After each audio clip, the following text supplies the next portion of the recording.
ಎರಡನೇ ಮದುವೆಗೆ ಸಜ್ಜಾಗಿದ್ದಂತಹ ಲೆಕ್ಚರರ್ಗೆ ಒಂದು ಬಿಗ್ ಶಾಕ್ ಸಿಕ್ಕಿದೆ. ಇದು ಟೋಟಲಿ ಒಂದು ಸಿನಿಮಾ ಸ್ಟೋರಿ ಅಂತ ನಿಮಗೆ ಅನ್ನಿಸಬಹುದು, ಬಟ್ ಇದು ರಿಯಲ್ ಆಗಿ ನಡೆದಿರುವಂತದ್ದು. ಎರಡನೇ ಮದುವೆಯ ಟೈಮ್ ನಲ್ಲಿ ಎಂಟ್ರಿ ಕೊಟ್ಟಿರುವಂತದ್ದು ಹಳೆ ಹೆಂಡತಿ. ಮಂಟಪದಲ್ಲಿ ಹಳೆ ಹೆಂಡತಿ ಪ್ರತ್ಯಕ್ಷ ಆಗಿದ್ದಾಳೆ. ಎರಡನೇ ಮದುವೆಗೆ ಬ್ರೇಕ್ ಬಿದ್ದಿದೆ.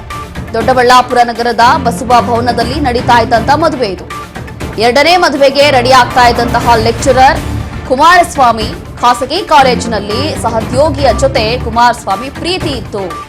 ಕೇರಳ ಮೂಲದ ಯುವತಿಯನ್ನ ಪ್ರೀತಿಸಿ ಮದುವೆಯಾಗಿದ್ದ. ವರ್ಷದ ಹಿಂದೆ ಅಷ್ಟೇ ಪ್ರೀತಿಸಿ ಮದುವೆಯಾಗಿದ್ದಂತ ಕುಮಾರಸ್ವಾಮಿ 7 ತಿಂಗಳ ಗರ್ಭಿಣಿ ಸಹ ಆಗಿರುವಂತ ಕೇರಳ ಮೂಲದ ಮಹಿಳೆ.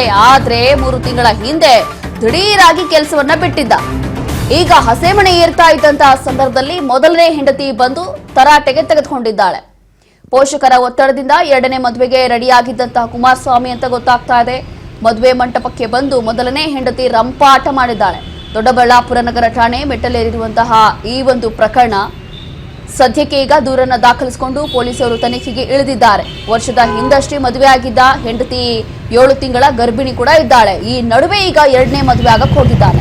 ಹಾಗಾಗಿ ಇದೇ ಸಂದರ್ಭದಲ್ಲಿ ಮಾಹಿತಿಯನ್ನ ತಿಳಿದು ಮೊದಲನೇ ಹೆಂಡತಿ ಹೋಗಿ ಈ ರೀತಿಯಾಗಿ ಟೋಟಲಿ ಸಿನಿಮಾ ಸ್ಟೈಲ್ ಅಲ್ಲಿ ಈ ಒಂದು ಮದುವೆಯನ್ನ ನಿಲ್ಲಿಸಿದ್ದಾರೆ, ಎಂಟ್ರಿ ಕೊಟ್ಟಿದ್ದಾರೆ.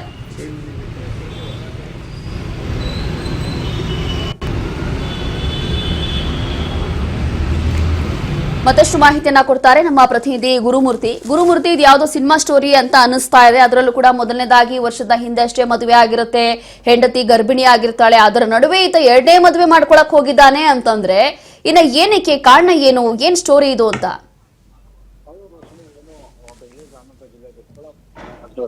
ಟೌನ್ ಲಿಮಿಟ್ಸ್ ಅಲ್ಲಿರುವಂತ ಕನಕ ಭವನದಲ್ಲಿ ಮದುವೆ ನಡೀತಾ ಇತ್ತು. ಎರಡನೇ ಮದುವೆಗೆ ಸಜ್ಜಾಗಿದ್ದಂತ ಲೆಕ್ಚರರ್ಗೆ ಈಗ ಬಿಗ್ ಶಾಕ್ ಆಗಿದೆ ಅಂತ ಇದ್ದು. ಮೊದಲನೇ ಹೆಂಡತಿ ಕೇರಳ ಮೂಲದಿಂದ ರಾತ್ರಿ ಇದೇ ಕುಮಾರಸ್ವಾಮಿ ಅನ್ನೋ ವ್ಯಕ್ತಿ ಮೆಸೇಜ್ ಮಾಡಿ ಲೊಕೇಶನ್ ಕಳ್ಸಿರ್ತಾನೆ, ಈ ಲೊಕೇಶನ್ಗೆ ಬಾ ಅಂತ ಹೇಳಿ. ಆದ್ರೆ ಮದುವೆ ಅಂತ ಹೇಳಿರಲ್ಲ. ಆದ್ರೆ ಆ ಲೊಕೇಶನ್ ಅಲ್ಲಿ ಅವರ ಸ್ಟೂಡೆಂಟ್ಸ್ ಸಹ ಕರ್ಕೊಂಡ್ ಬಂದಿರ್ತಾರೆ, ಯಾರು ಕೇರಳ ಮೂಲದ ಮಹಿಳೆ. ಆದ್ರೆ ಈ ಕುಮಾರಸ್ವಾಮಿ ಮದುವೆಗೂ ಮುಂಚೆನೆ ಹೇಳಿದ ಯಾವ್ದೋ ಒಂದು ನೆಪ ಇಟ್ಕೊಂಡು 3 ತಿಂಗಳ ಹಿಂದೆ ಮನೆಗೆ ಬಂದಿರ್ತಾನೆ. ಮನೆಯಲ್ಲಿ ಎಫರ್ಟ್ ಹಾಕಿ ಇವನ್ಗೆ ಬೇರೆ ಮದುವೆ ಮಾಡ್ಬೇಕಂತ ಹೇಳಿ ಈಗಾಗಲೇ ಫೋರ್ಸ್ ಮಾಡಿ ಇವನ್ಗೆ ಮದುವೆ ಮಾಡಲು ಈಗ ಸಿದ್ಧತೆ ನಡ್ಕೊಂಡಿರುವಂತದ್ದು. ಆದ್ರೆ ಕೇರಳ ಮೂಲದ ಯುವತಿಗೆ ಮೋಸ ಮಾಡಲು ಯತ್ನಿಸಿದ ಕುಟುಂಬಸ್ಥರಿಗೆ ಈಗ ಬಿಟ್ಟು ಎಸ್ ಗುರುಮೂರ್ತಿ, ಇದಕ್ಕೆ ಕಾರಣ ಏನು? ಈತ ಈ ರೀತಿಯಾಗಿ ಮಾಡ್ತಾ ಇರೋದಕ್ಕೆ ಕಾರಣ ಏನು? ಅದಾದ ನಂತರ ಈಗ ಎರಡನೇ ಮದುವೆ ಮಾಡ್ಕೊಳಕ್ಕೆ ಏನು ಹೊರಟಿದ್ನಂತ ಆ ಹುಡುಗಿಗೇನು ಗೊತ್ತಿರ್ಲಿಲ್ವಾ ಅಂತಂದ್ರೆ ಈತ ಆಲ್ರೆಡಿ ಮದುವೆ ಆಗಿದ್ದಾನೆ, ಅದರಲ್ಲೂ ಕೂಡ ಹೆಂಡತಿ ಗರ್ಭಿಣಿ ಅಂತ ಇದೆಲ್ಲ ಮಾಹಿತಿ ಇರ್ಲಿಲ್ಲ ಅಥವಾ ಇದರ ಬೇರೆ ಏನಾದ್ರು ಕಾರಣ ಇದೆಯಾ?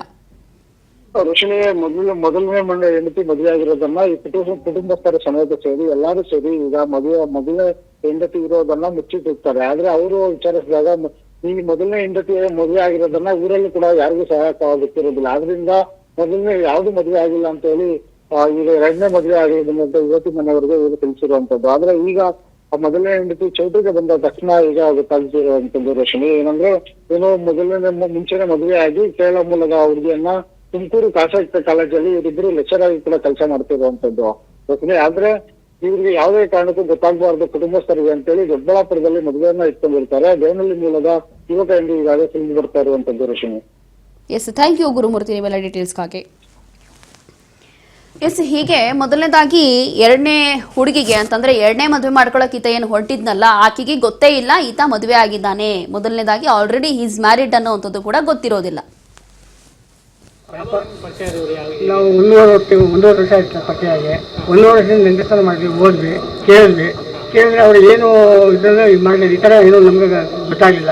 ಒಳ್ಳೆ ಜನ ಒಳ್ಳೆಯವರು ಅಂತ ಹೇಳ್ಬಿಟ್ಟು ನಂಬಿದ್ವಿ ಒಟ್ಟಿಗೆ. ಈ ಥರ ಅವನ್ನ ಸುಮಾರು ಜನ ಕೇಳಿದೆ, ಏನಪ್ಪ ನೀವೇನಾದ್ರು ನಮ್ಮ ಹುಡುಗಿಗೆ ಮದುವೆ ಮಾಡ್ಕೊಳ್ಳೋಕೆ ಇಷ್ಟ ಇದೆಯಾ ಇಲ್ವಾ ಅಂತ. ತುಂಬ ಇಷ್ಟ ಇದೆ, ನಾನು ಲವ್ ಮಾಡಿದ್ವಿ ಅಂತ ಕೇಳಿದೆ. ನಾನು ಲವ್ ಮಾಡಿಲ್ಲ, ಆ ಥರ ನಾನು ಹುಡುಗನೆಲ್ಲ ಅಂತ ಹೇಳಿದ್ದೀನಿ. ಹಂಗಾಗಿ ನಾವು ಇದು ಮಾಡಿ ಪ್ರೋಸೆಸ್ ಮಾಡಿದ್ವಿ, ಮದುವೆ ಮಗೆಲ್ಲ ಬಂದ್ವಿ. ಇವತ್ತಿನ ದಿವಸ ಈ ಥರ ಆಯಿತು. ಇಲ್ಲ, ಸುಳ್ಳು ಸರ್, ಎಲ್ಲ ಸುಳ್ಳು, ಎಲ್ಲ ಸುಳ್ಳು. ಹಂಗೆ ಹೇಳಿದ್ರೆ ಹಂಗೆ ಹೇಳಿದ್ದೆ ನಾವು ಮದುವೆ ಮಾಡಕ್ಕೆ ಹೋಗ್ತಾ ಇದ್ವಾ, ಹೋಗಕ್ಕೆ ಆಗ್ತಾ ಇತ್ತಾ? ನಾವೊಬ್ಬ ಹೆಣ್ಣು ಹೊತ್ತಿರೋ ತಂದೆಯಾಗಿ ನಮ್ಮ ಮಗಳಿಗೆ ಈ ಥರ ಅನ್ಯಾಯ ಆಗ್ತದೆ ನಾನು ಮಾಡ್ತಾ ಇದ್ನ. ಎಲ್ಲ ವಿಷಯ ಗೊತ್ತಿದ್ದು ಒಳ್ಳೆಯವರು ಅಂತ ನಾನು ಮಾಡಿದ್ದು. ಈ ಥರ ನಮಗೆ ಅನ್ಯಾಯ ಆಗುತ್ತೆ ಇವತ್ತಿನ ದಿವಸ. ತಂದೆ ತಾಯಿಗೆಲ್ಲ ಗೊತ್ತಿತ್ತು ಸರ್ ವಿಚಾರ, ಮನೆಯಲ್ಲೆಲ್ಲ ಕೂಡ ಹಾಕಿದ್ರು ನನಗೆ ಅಂತ ಹೇಳ್ತಾರೆ. ಸುಳ್ಳು ಅದೆಲ್ಲ ಸುಳ್ಳು ಹೇಳ್ತಾರೆ, ಸುಳ್ಳದು. ಅವ್ರ ತಂದೆ ತಾಯಿಗೆ ಅದು ಗೊತ್ತಿದೆ, ನನಗೆ ಗೊತ್ತಿಲ್ಲ.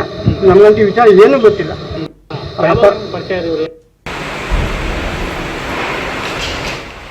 ಹೀಗೆ ಸದ್ಯಕ್ಕೆ ಟೋಟಲಿ ಸಿನಿಮಾ ಸ್ಟೈಲಲ್ಲಿ ಸದ್ಯಕ್ಕೆ ಈ ಎರಡನೇ ಮದುವೆಗೆ ಬ್ರೇಕ್ ಬಿದ್ದಿದೆ ಅಂತ ಹೇಳಿ ಗೊತ್ತಾಗ್ತಾ ಇದೆ. ಹಾಗಾಗಿ ಈ ಪ್ರಕರಣವನ್ನು ದಾಖಲಿಸಿಕೊಂಡಿರುವಂತಹ ಪೊಲೀಸರು ಕೂಡ ತನಿಖೆಗೆ ಇಳಿದಿದ್ದಾರೆ. ದೊಡ್ಡಬಳ್ಳಾಪುರ ನಗರ ಪೊಲೀಸ್ ಠಾಣೆಯಲ್ಲಿ ದಾಖಲಾಗಿರುವಂತಹ ಪ್ರಕರಣ, ಅದರಲ್ಲೂ ಕೂಡ ಮೊದಲನೆಯವಳಿಗೂ ಕೂಡ ಗೊತ್ತಿರೋದಿಲ್ಲ, ಎರಡನೇವಳಿಗೂ ಕೂಡ ಗೊತ್ತಿರೋದಿಲ್ಲ. ಹಾಗಾಗಿ ಈ ರೀತಿಯಾಗಿ ಮೋಸ ಮಾಡಕ್ಕೆ ಹೊಟ್ಟಿದ್ದಂತ ಈತನನ್ನ ಈಗ ಪೊಲೀಸರು ಕೂಡ ಹೆಡೆಮುರಿ ಕಟ್ಟಿ ಈ ಒಂದು ತನಿಖೆಗೆ ಇಳಿದಿದ್ದಾರೆ. ದೊಡ್ಡಬಳ್ಳಾಪುರ ಪೊಲೀಸ್ ಠಾಣೆಯಲ್ಲಿ ಪ್ರಕರಣ ದಾಖಲಾಗಿದೆ.